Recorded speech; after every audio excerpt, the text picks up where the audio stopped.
Alrighty, everybody, back up to the bus, back up to Beatrix. I failed to charge my camera pack today, so it's going to be all cell phone, which means that you are going to see a lot less time lapse, but there'll be, I guess, more dense content. That's probably a joke about me being dense in there. Alright, so first things first. Battery in Beatrix was not a happy place last time I was up. We tried starting her up, and she said no. So what we are going to do now is figure out what is going on with the power. Hold on. So anyways, we put her on a charger. There we go. We put her on a charger all week. So I'm going to come down here. We're going to disco the charger so I don't blow it up. Let's see. And we are going to see if she starts today.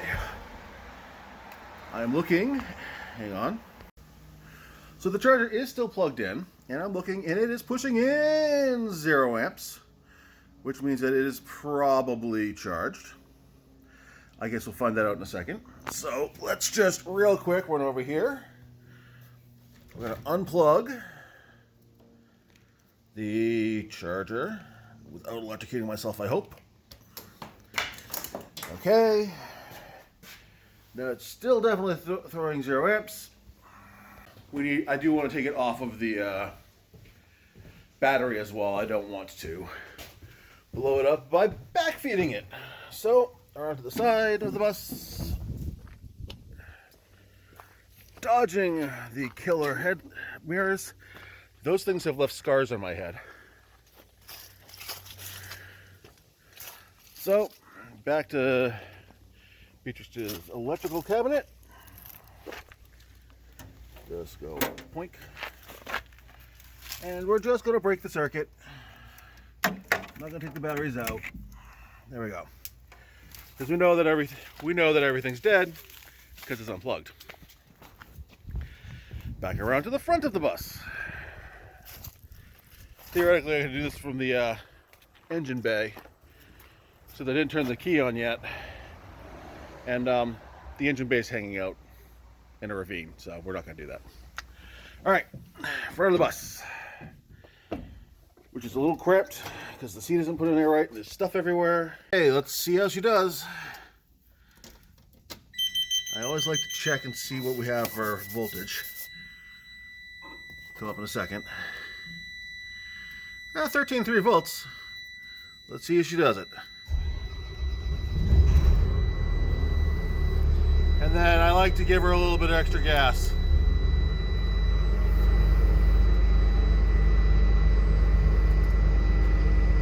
Alright, so she had a dead battery. You can still hear that she's the alarm's off because she's building air.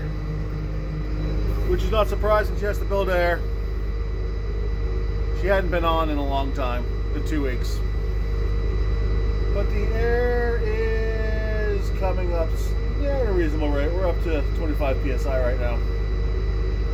And it's going up. It sounds okay. Still oil going through. At some point I'm going to have to do a fluids check. It's been a few months. But again, she doesn't go anywhere. We just run the engine every week. Doesn't smell too bad. Doesn't smell great. Doesn't smell too bad. And she's I didn't notice any big cloud of I didn't notice any like massive amount of smoke coming out of her. No, burning clean. So I'm gonna give her a few minutes to build air and just move some oil around, keep everything lubricated. Then I'll turn her off. In the meantime, I think I'll open up the side, and I think I'm gonna look at the doorway today actually, and I'll explain why when I get over there.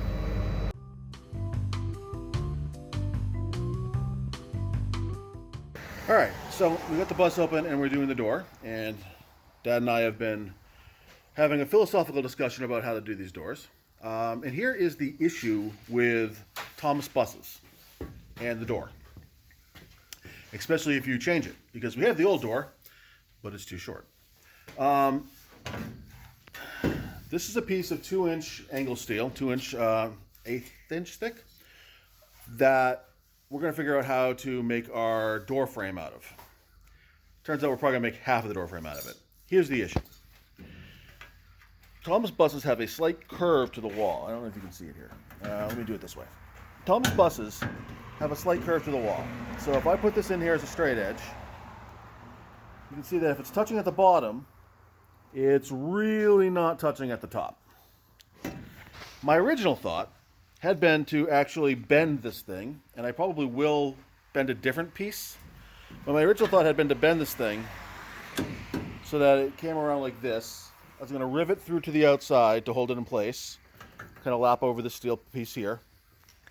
And I was going to build the door that way. That does make it complicated though, because now I have to have a bent door frame and a bent door that matches the bent door frame. And we're getting complicated now.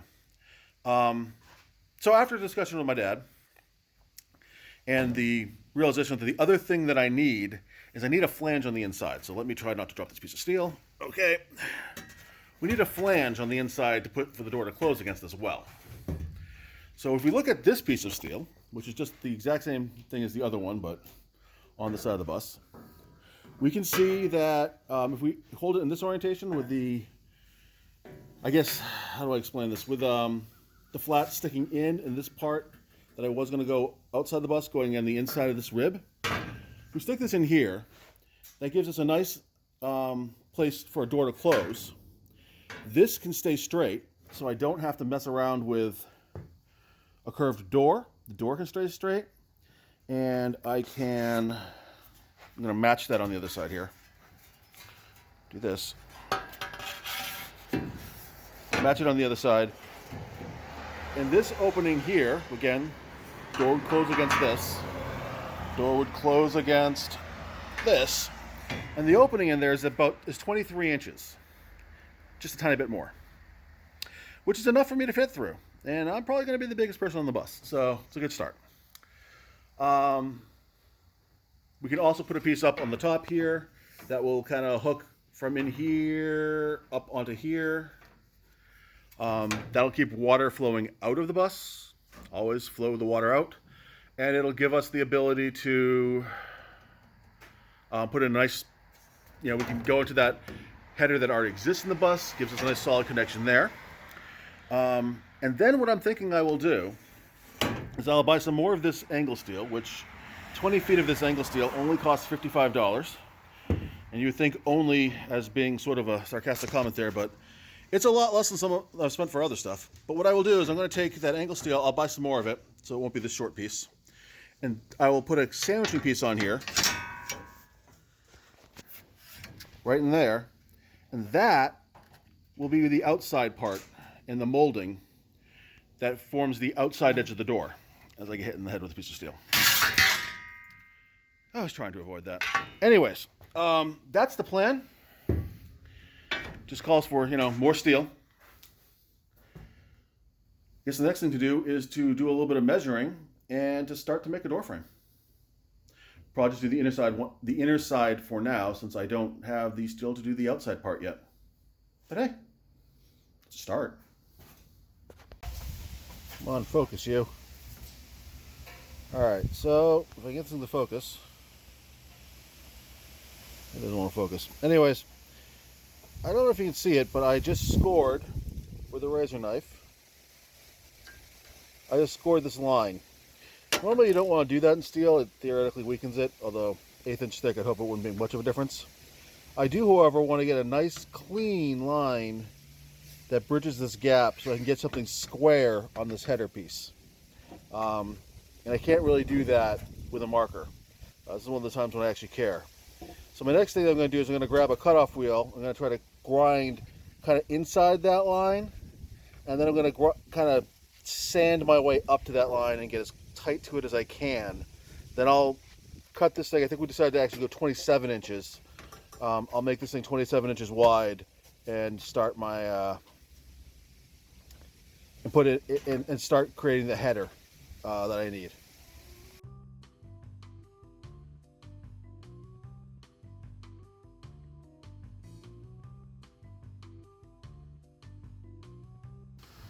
Well, in all things standard, it's not actually that great of an edge. But it's better than it was. It's a little squarer than it was. This really does not want to focus, or maybe it's my eyes don't work anymore. So, it's a good start. I'm going to go make the other side be 27 inches away from it.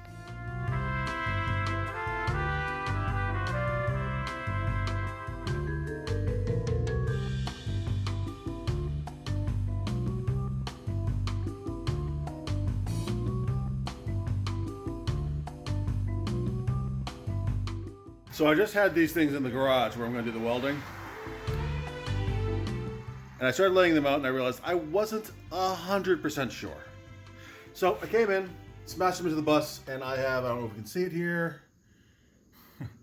I put marks in there and there because I'd like to avoid cutting this thing apart later. So now that I know how they fit together, let's go make them stick together. Okay, so on the bottom side of this thing, you can't see it, but there are two marks. Here's the one-way mark. There's a double hash mark there. And this is not squared up yet, but I'm doing this to kind of clamp this whole thing in place. So I got this piece in here. I got this piece in here. I'm going to get a square that's going to fit in here. And I'm going to make this be a right angle. And that will be flat because it's clamped. That's really all I'm going for. This should line up when that's flat. And if it doesn't, it'll be close enough. And then I'm just going to tack there, there, and there, and probably set my other side up. When I'm done, I'll go back and try to add some heat.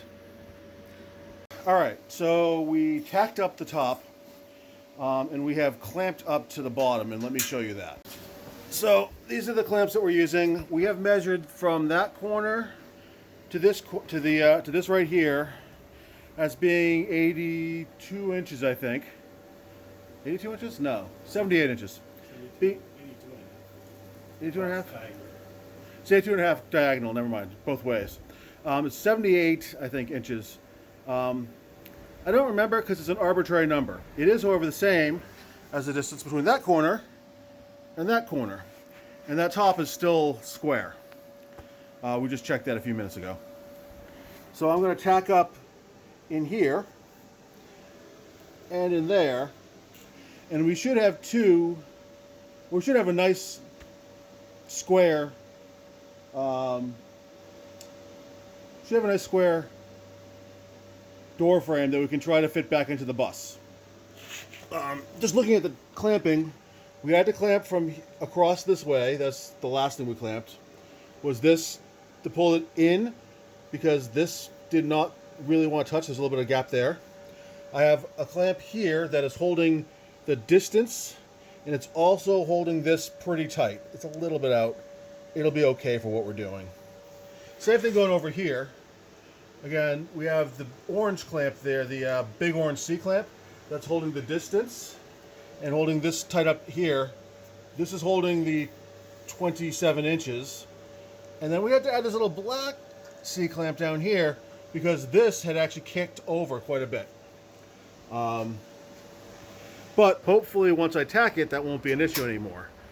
Interestingly, we can't really measure the inner corners at this end because it turns out that we're actually bending the rails a little bit on the side to get these things to all match up at the corners. So we're going to trust that math works, and when we release all the tension, it springs back to being square, or at least very close to. I'm probably being a little more anal retentive than I need to be on this stuff.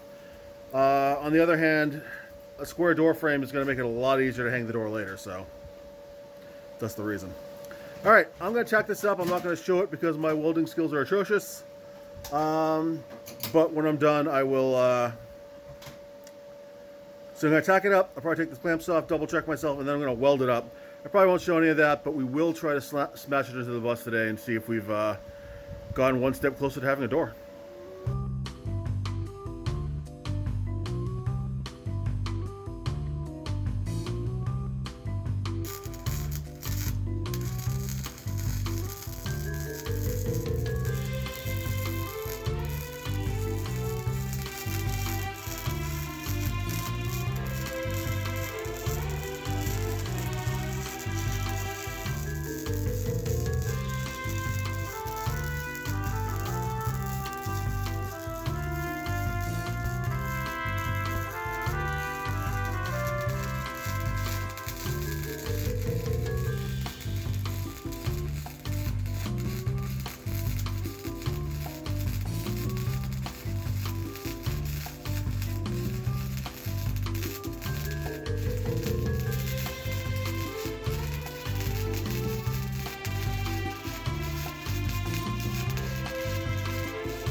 Can't really see much in here, but that's how it's gonna fit. It's a little bit long. Yeah. Obviously, I haven't cleaned anything up yet, but there it goes. Fits into the side of the bus pretty nicely. Probably a little closer than you need to be. And let blow out. Fits it all the way down to there. I haven't looked at the bottom outside yet. I'll do that in a minute. But as door frames go, it's not too shabby. We'll have to probably get it plumbed in as best we can, which will be a bit of a guessing game. We'll do that in a bit. I'm gonna go check out the outside actually. All right, so this is the outside, and we can see where it comes down. There's a little bit of a reveal here that I haven't figured out what we're gonna do with yet. I also don't know how high the floor is gonna be in here because we're gonna do a shower pan. Bear with me, that'll make sense later. But tucked in here, it fits nice. It's actually a little higher than I thought it'd be. It's still standing up in there a little bit. That's okay. So it's not bad, and I'm gonna go over here with it. When we get the other piece on, see, it doesn't fit behind there very well. Here, hold this for a second. If I can fit this thing, nope, not gonna fit in there. Up here, when it fits like that, or something like that, we can rivet this on. That becomes a nice space. We can bolt this through. This will hide the bolt heads. And it'll look like a reasonable door. Just have to, we'll have to caulk the heck out of this with something. Maybe true up this door frame a little bit, but this will give us a door frame that we can bend to match the bus. This will be true. We just have to keep our hinges perpendicular, I guess parallel to this piece. But however far off the bus they need to be to swing the door. I think that'll work. All right, well, I'm gonna go finish a little bit of ancillary welding. That thing's gonna close up the bus. It's a decent start. Should probably consider painting this with some of that nasty paint, but do that next time I'm out. That does it for another cell phone-tastic version of Building Beatrix. Yeah, Building Beatrix. I'll charge my cameras for next time. But, didn't get a lot done, but we did confirm that Beatrix just had a low battery. It's getting to be that time of year. And we got her running with a charge. Well, charged it all week and got her running this time. Started right up. And we came up with a plan for building out the door frame and started building a door frame. It's mostly done. Now I just have to get the molding on it and the hinges and build a door. Then come up with the clasps and about 1,000 other things. But hey, a little bit of progress. Just try to get something done every week. And speaking of weeks, this week you should like, subscribe, and click the bell. And until next week, you should have a great week. Bye.